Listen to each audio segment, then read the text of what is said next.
Good evening all of you. मैं कविता गोयल आप सभी का जीके क्लासेज में हार्दिक स्वागत करती हूँ। आज करेंगे हम जीके के मोस्ट इम्पोर्टेंट क्वेश्चंस। तो आइए क्लास को शुरू करते हैं। पहला क्वेश्चन है, भारत का पहला समाचार पत्र कौन सा था?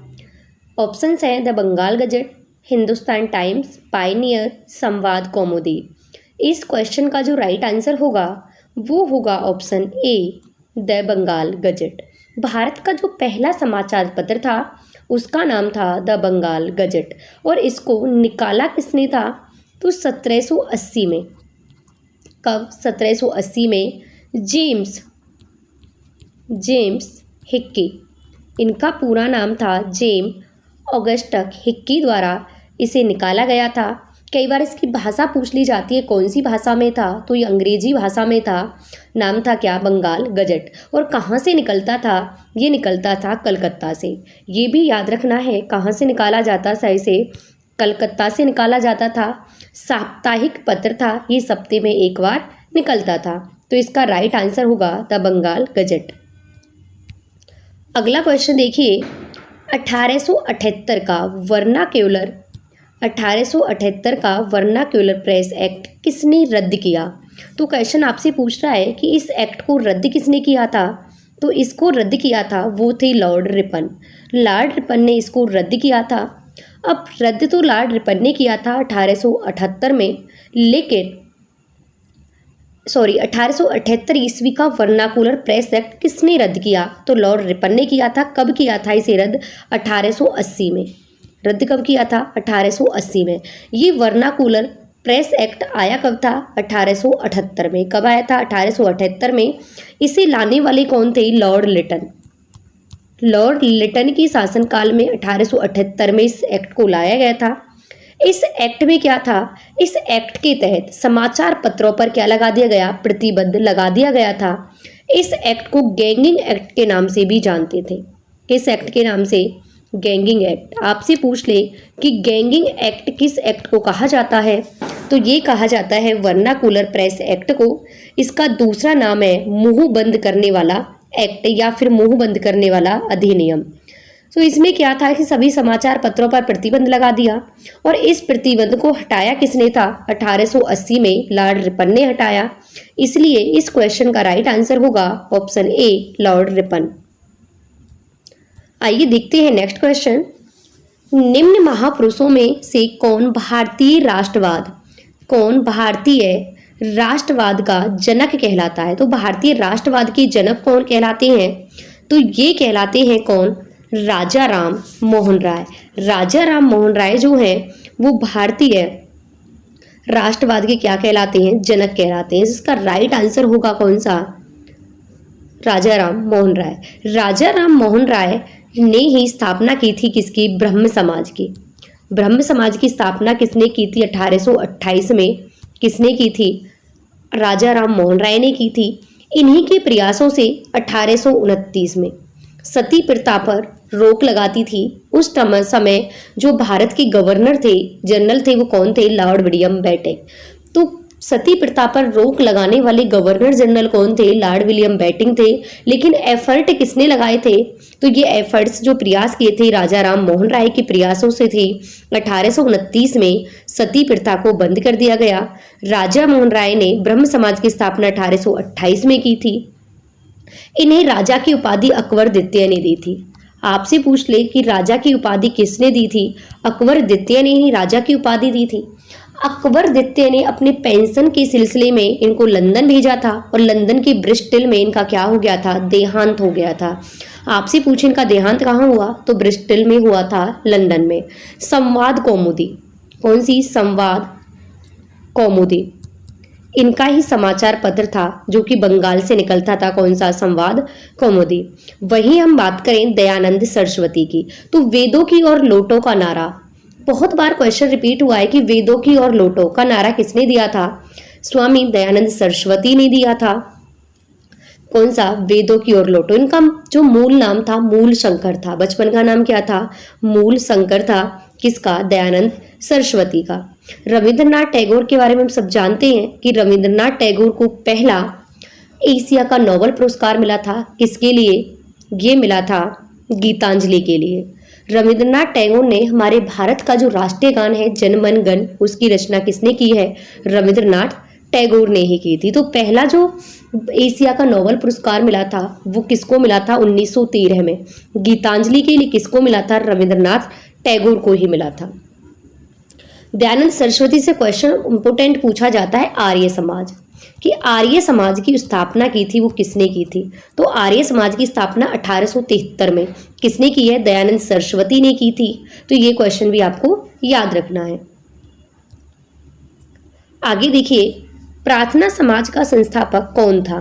जो प्रार्थना समाज का संस्थापक था वो कौन थे? ये थे आत्मारंग पांडुरंग। कौन थे? आत्मारंग जो पांडुरंग है ये किसमें थे? ये थे प्रार्थना समाज के संस्थापक। प्रार्थना समाज की स्थापना कब हुई थी? तो ये हुई थी 31 मार्च। कब हुई? 31 मार्च 1867 को प्रार्थना समाज की स्थापना होती है। स्थापना कौन करते हैं? आत्माराम पांडुरंग करते हैं। किसकी प्रेरणा से करते हैं? तो केशव चंद्र सेन। कई बुक तो ये दिखाती हैं कि प्रार्थना समाज की संस्थापक ही केशव चंद्र सेन थे, जबकि ये गलत है कि संस्थापक केशव चंद्र सेन नहीं थे। संस्थापक थे आत्माराम पांडुरंग। केशव चंद्र सेन ने तो सिर्फ इन्हें प्रेरणा दी थी, वहां से तो इन्होंने प्रेरणा ली थी। जो ये प्रार्थना समाज है ये विधवा विवाह, स्त्री शिक्षा, स्त्री पुनर्विवाह जैसे मुद्दों पर काम करता था। जाति प्रथा का जो भेदभाव था उसको समाप्त करने का प्रयत्न किसने किया था? ये किया था प्रार्थना समाज ने। तो इस क्वेश्चन का राइट आंसर होगा ऑप्शन सी। अगला क्वेश्चन देखिए, पिछड़े वर्गों का उत्थान किसका मुख्य उद्देश्य था? जो पिछड़े वर्ग हैं उनका उत्थान करना, तो किसका था? ये था सत्यशोधक समाज का। किसका था? सत्यशोधक समाज। सत्यशोधक समाज की स्थापना की बात करें किसने की थी? तो 1873 में। कब? 1873 में। किसने की है? ज्योतिबा फूले। किसने की? ज्योतिबा फूले ने की थी। तो याद रखना कि सत्यशोधक समाज की स्थापना किसने की है? ये की है ज्योतिबा फूले ने। कब की है? 1873 में की है। ये जो सत्यशोधक समाज था ये बाल विवाह का विरोधी था और विधवा पुनर्विवाह का क्या था? समर्थक था। इन्होंने स्त्रियों की स्थिति को सुधारने के लिए और उनकी शिक्षा के लिए 1848 में एक स्कूल भी खोला था। तो इन्होंने बहुत पिछड़े वर्गों का उत्थान करने के लिए इन्होंने इस समाज की स्थापना की थी। किसने? ज्योतिबा फूले ने। आगे क्वेश्चन देखिए, जब भारत आजाद हुआ, क्वेश्चन आपसे पूछ रहा है जब भारत आजाद हुआ यानी कि स्वतंत्र हुआ तो उस समय कांग्रेस के अध्यक्ष कौन थे? तो उस समय कांग्रेस के जो अध्यक्ष थे वो थे जेबी कृपलानी। कौन थे? जेबी कृपलानी।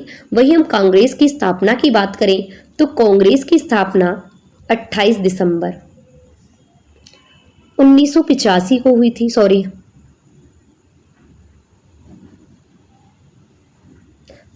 28 दिसंबर 1885 को स्थापना होती है किसकी? कांग्रेस की। कौन करते हैं? ए.ओ. हयूम। ए.ओ. हयूम इसकी स्थापना करते हैं। ये कौन थे? ये सेना निवृत्त अंग्रेजी ऑफिसर थे। इन्होंने इसकी स्थापना की थी कांग्रेस की। और जो कांग्रेस का पहला अध्यक्ष बनाया गया था वो बनाया गया था व्योमेश चंद्र बैनर्जी को। व्योमेश चंद्र बैनर्जी जो थे ये कांग्रेस के पहले अध्यक्ष बने थे। इसका जो पहला अधिवेशन था वो कहाँ हुआ था? मुंबई में हुआ था। ये होना था पुणे में, लेकिन वह प्लेग फैलने की वजह से कहाँ हुआ था? ये मुंबई में हुआ था। 72 प्रतिनिधियों ने क्या लिया था? इसमें भाग लिया था। तो जब भारत आजाद हुआ तो उस समय कांग्रेस के अध्यक्ष कौन थे? जेबी कृपलानी थे। आगे क्वेश्चन देखिए, संविधान सभा के प्रथम मनोनीत उपसभापति कौन थे? तो जो संविधान सभा है उसके पहले जो मनोनीत उपसभापति कौन थे? ये थे फ्रैंक एंथोनी। कौन थे? फ्रैंक एंथोनी जो थे ये पहले उपसभापति थे। किसके? ये थे संविधान सभा के। इनको मनोनीत किसने किया था? ये किया था जो पहले संविधान सभा के पहले अस्थायी अध्यक्ष थे। कौन? डॉक्टर सच्चिदानंद सिन्हा। डॉक्टर जो सच्चिदानंद सिन्हा है वो संविधान सभा के पहले अस्थाई अध्यक्ष थे और उन्होंने ही फ्रैंको एंथनी को संविधान सभा का पहला अस्थाई उपसभापति नियुक्त किया था। बाद में जो स्थायी उपसभापति नियुक्त हुए थे वो हुए थे कौन? एच.सी. मुखर्जी। एच.सी. मुखर्जी स्थायी थे, लेकिन अस्थाई आपसे पूछ ले फ्रैंको एंथोनी थे। यही आपसे पूछ ले कि संविधान सभा के प्रथम अस्थाई अध्यक्ष कौन थे? कैसे अस्थाई? टेम्पररी। तो ये कौन थे? सिन्हा थे। वहीं स्थायी अध्यक्ष पूछ ले तो स्थायी कौन थे? जो कि पहले भारत के राष्ट्रपति थे, डॉक्टर राजेंद्र प्रसाद। ये के थे? ये थे संविधान सभा के स्थायी अध्यक्ष। तो इस क्वेश्चन का राइट आंसर होगा फ्रैंको एंथोनी। अगला क्वेश्चन देखिए, संविधान दिवस मनाया जाता है, जो संविधान दिवस है वो कब मनाया जाता है? ये मनाया जाता है 26 नवंबर को। कब मनाया जाता है? 26 नवंबर को। 26 नवंबर को हम संविधान दिवस मनाते हैं। क्यों मनाते हैं? क्योंकि 26 नवंबर 1949 को हमारा संविधान बनकर तैयार हो गया था। तो इसीलिए हम 26 नवंबर को संविधान दिवस मनाते हैं। इसके मनाने की शुरुआत कब से हुई है? 2015 से। आपसे पूछ लें संविधान दिवस कब से मना रहे हैं? 2015 से मना रहे हैं। 2015 में हमने डॉक्टर भीमराव अंबेडकर का 125वां जन्मदिन मनाया था और तभी से हमने 26 नवंबर को संविधान दिवस के रूप में मनाना शुरू किया था, क्योंकि हमारा जो संविधान है वो लागू तो हुआ था 26 जनवरी को, लेकिन वो बनकर तैयार हो गया था 26 नवंबर को। उसके कुछ अनुच्छेद ही 26 नवंबर को लागू किए गए थे। पूर्ण रूप से जो लागू हुआ था संविधान वो हुआ था 26 नवंबर को। अब बात आती है कि जब हमारा संविधान 26 नवंबर को बनकर तैयार हो गया तो हमने इसे पूरी तरीके से लागू क्यों नहीं किया था? इसे हमने 26 जनवरी को लागू क्यों किया? क्योंकि 1930 में 31 दिसंबर 1930 की मध्य रात्रि में पंडित जवाहरलाल नेहरू ने ये रावी नदी के तट पर तिरंगा लहराया था और उसी वर्ष से हम 26 जनवरी को स्वतंत्रता दिवस के रूप में मनाते आ रहे थे। अब बात ये आती है कि जब तिरंगा झंडा 31 दिसंबर को लहराया गया मध्य रात्रि में, तो हमने 26 जनवरी को स्वतंत्रता दिवस के रूप में मनाना क्यों शुरू किया? क्योंकि जब पंडित जवाहरलाल नेहरू ने मध्य रात्रि के टाइम रावी नदी के तट पर तिरंगा लहराया तो उन्होंने घोषणा की कि जनवरी का जो चौथा रविवार होगा उसको हम क्या मनाएंगे? स्वतंत्रता दिवस मनाएंगे। तो जो चौथा रविवार पड़ा था वो पड़ा था 26 जनवरी को। तो इसीलिए 1930 के बाद 26 जनवरी से ही हम क्या मनाते हैं? स्वतंत्रता दिवस के रूप में मनाते थे। लेकिन आगे जाके क्या हुआ? 1947 में हमारा भारत आज़ाद हो गया 15 अगस्त को। अब 15 अगस्त जो है वो हमारा स्वतंत्रता दिवस हो गया। तो 15 अगस्त को हमें स्वतंत्रता मिल गई तो हम मनाते आ रहे थे 26 जनवरी को। तो हमारे जो बुद्धिजीवी थे, महानुभाव थे, हमारे स्वतंत्रता सेनानी थे, उन्होंने निर्णय लिया कि 26 जनवरी को हम, जिसे अब तक हम स्वतंत्रता दिवस के रूप में मनाते आ रहे थे, उसे हम गणतंत्र दिवस के रूप में मनाएंगे। और यही कारण था कि संविधान 26 नवंबर को बनकर तैयार हो गया, लेकिन उसे लागू किया गया था 26 जनवरी को, ताकि हम 26 जनवरी को गणतंत्र दिवस के रूप में मना सकें। तो इसीलिए संविधान बनकर तैयार हुआ था 26 नवंबर को। तो इसीलिए हम संविधान दिवस मनाते हैं कब? 26 नवंबर को। कन्फ्यूजन मत होना कि हम 26 जनवरी को गणतंत्र दिवस मनाते हैं। 26 जनवरी को संविधान लागू हुआ था तो संविधान दिवस हम 26 जनवरी को मनाएंगे? नहीं, संविधान दिवस हम 26 नवंबर को मनाते हैं। आगे देखिए, भारत की संविधान सभा का प्रथम अधिवेशन कब प्रारंभ हुआ?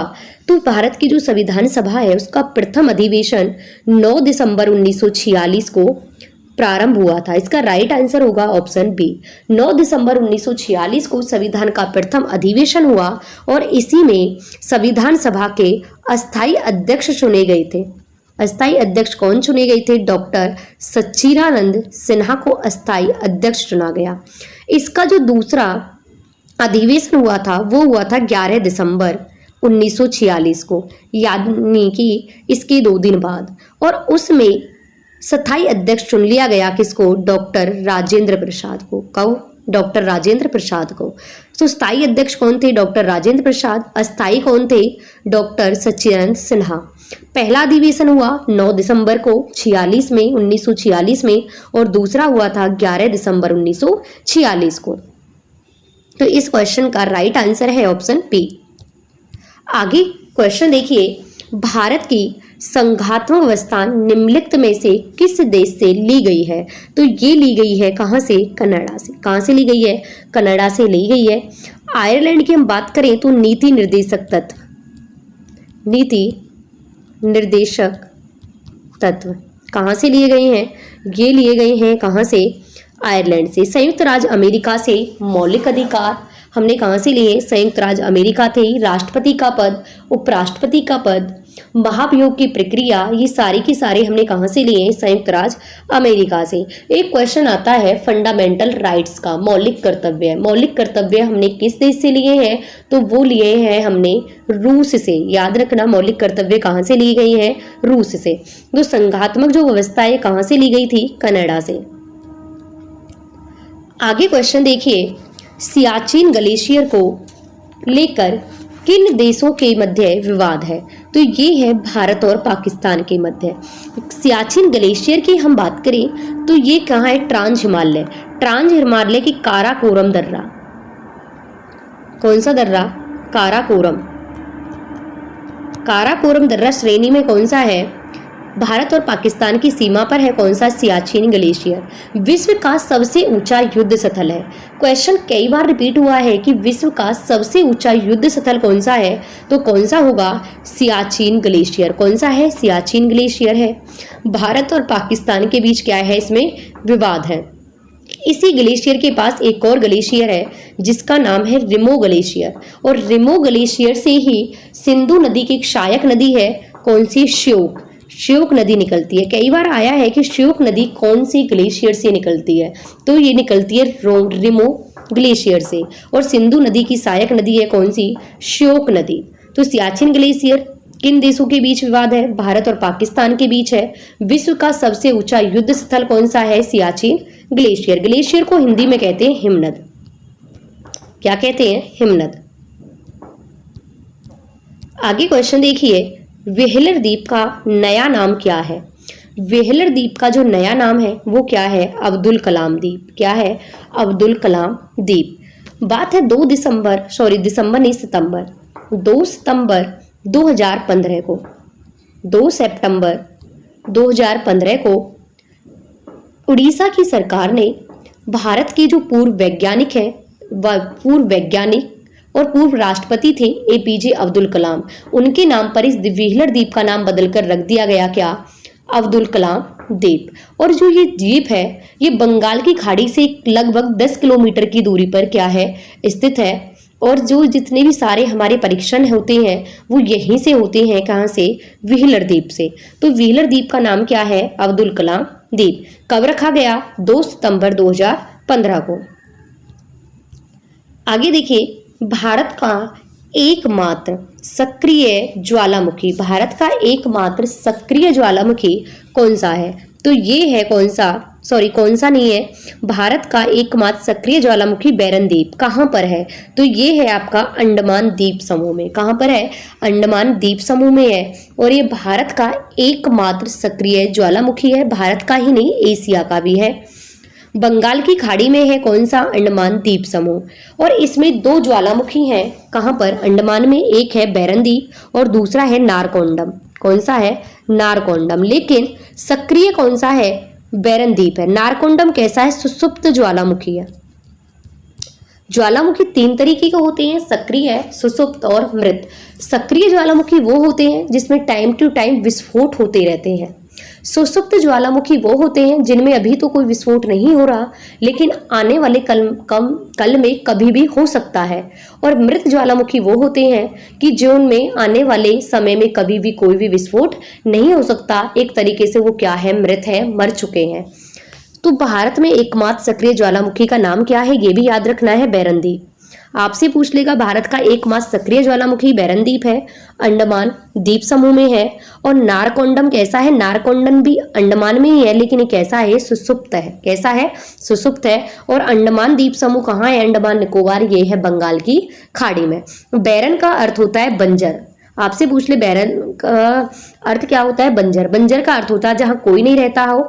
तो यहाँ पर जहां पर ये है बैरन द्वीप, उस द्वीप पर कोई भी मानव निवास नहीं करता है। जहां पर बैरन द्वीप ज्वालामुखी है वहां पर मानव का निवास नहीं है। तो इस क्वेश्चन का राइट आंसर होगा ऑप्शन ए। आगे देखिए, निम्नलिखित में से कौन सी पर्वत श्रेणी भारत में सबसे पुरानी है? तो भारत में जो सबसे पुरानी है वो कौन सी है? तो ये है अरावली। कौन सी है? अरावली जो है वो भारत की सबसे पुरानी है। ये कहाँ से कहाँ तक फैली हुई है? गुजरात से लेकर दिल्ली, गुजरात से लेकर, गुजरात में गिर की पहाड़ियों से लेकर दिल्ली की रायसीना की पहाड़ियों तक फैली हुई हैं। अगर हम इनकी लंबाई की बात करें तो इनकी लंबाई कितनी है? 800 किलोमीटर। गुजरात से लेकर दिल्ली तक इस पर्वतमाला की लंबाई कितनी है? 800 किलोमीटर है। वहीं हम इसकी एवरेज ऊंचाई की बात करें कि इसकी औसत ऊंचाई कितनी है? औसत ऊंचाई है 300 से 800 मीटर। क्या है इसकी ऊंचाई? है इसकी सबसे ऊंची चोटी, अरावली पर्वत की सबसे ऊंची चोटी कई बार पूछी गई है। कौन सी है? गुरु शिखर है। कौन सी है? गुरु शिखर। अरावली पर्वत की सबसे ऊंची चोटी कौन सी है? गुरु शिखर है। कहाँ पर है? माउंट आबू में। माउंट आबू राजस्थान, माउंट आबू राजस्थान में है। गुरु शिखर की सबसे ऊंचाई कितनी है? 1722 मीटर। गुरु शिखर की ऊंचाई 1722 मीटर है। अरावली पर्वत की सबसे ऊंची चोटी है और कहाँ पर स्थित है? माउंट आबू में स्थित है। वहीं आपसे पूछ ले कि अरावली पर्वतमाला की लंबाई कितनी है? 800 किलोमीटर है और ये गुजरात से लेकर दिल्ली की रायसीना की पहाड़ियों तक फैली हुई है। और रायसीना की पहाड़ियों पर बना हुआ है राष्ट्रपति भवन। कई बार पूछा गया है कि राष्ट्रपति भवन कौन सी पहाड़ी पर बना हुआ है? तो ये बना हुआ है रायसीना की पहाड़ी पर। नेक्स्ट क्वेश्चन देखिए, नल्ला मल्ला की पहाड़ियां किस राज्य में है? कौन सी? नल्ला मल्ला की पहाड़ियां। तो नल्ला मल्ला की पहाड़ी जो है वो कहाँ पर है? ये होंगी आंध्र प्रदेश में। कहाँ पर है? आंध्र प्रदेश में है। नीलगिरी पहाड़ियों का पूर्वी विस्तार है, आंध्र प्रदेश के अंदर है। और इसकी सबसे ऊंची चोटी की बात करें, नल्ला मल्ला पहाड़ी की सबसे ऊंची चोटी कौन सी है? ऊंचा शिखर कौन सा है? भैरानी कोड़ा। कौन सा है? भैरानी कोड़ा। आपको याद रखना भैरानी कोड़ा है। और ऊंचाई कितनी है? 3048 फीट इसकी ऊंचाई है किसकी? भैरानी कोड़ा की। तो नल्ला मल्ला की पहाड़ियां कहाँ पर है? आंध्र प्रदेश में है। ठीक है, तो ये थे आज के कुछ इंपॉर्टेंट क्वेश्चंस। आपको क्लास कैसी लगी कमेंट बॉक्स में कमेंट करके जरूर बताना। पढ़ते रहना, हंसते रहना, मुस्कुराते रहना। मिलते हैं नेक्स्ट क्लास में। आज के लिए इतना ही। Thank you.